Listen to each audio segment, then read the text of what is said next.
আরে দিয়া, তুই? তোর বাবা তো জানিস পছন্দ করে না, তাহলে ওকে নিয়ে আসার কি দরকার ছিল? এইভাবে কথা বলছো কেন? তুমি হয়তো ভুলে যাচ্ছ যে এটা তোমার জামাই। ঠিক আছে বস, আমি আসছি।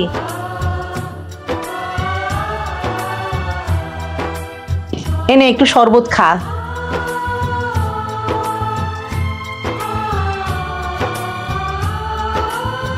দেখছিস, যখন আমি একটা গ্লাস নিয়ে এসেছি তখন তো তোর বোঝা উচিত ছিল ওটা তোর জন্য, ওর জন্য আমি আনিনি। তা বল, কাজকর্ম কেমন চলছে?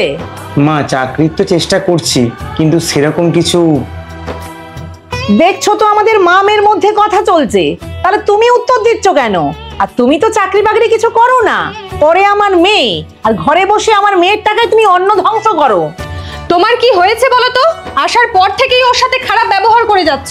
জানিস মা, স্বামীদের টাকা না থাকলে সংসার টিকিয়ে রাখা যায় না। তাই বলি আমার কথা শোন, ওকে ডিভোর্স দে, অনেক ভালো ছেলে দেখে আবার বিয়ে দেবো। আমার প্রাণ থাকতে ছাড়ার কথা ভাবতেই পারি না। ও ভদ্র, শিক্ষিত, মাথার ওপর ভগবান আছে, একদিন না একদিন চাকরি ঠিক পেয়ে যাবে। হ্যাঁ, তোমাদের মতো হয়তো অত টাকা নেই, কিন্তু আমি অনেক সুখে আছি, শান্তিতে আছি। উনি তোমার মা, আর নিজের সন্তানের ভালোটা তো আগে দেখবে, এটাই তো স্বাভাবিক। প্লিজ কিছু বলো না। ঠিক আছে, তবে যেখানে তোমার অপমান হয় সেখানে আমি আর একটা মিনিটও থাকবো না। চলো।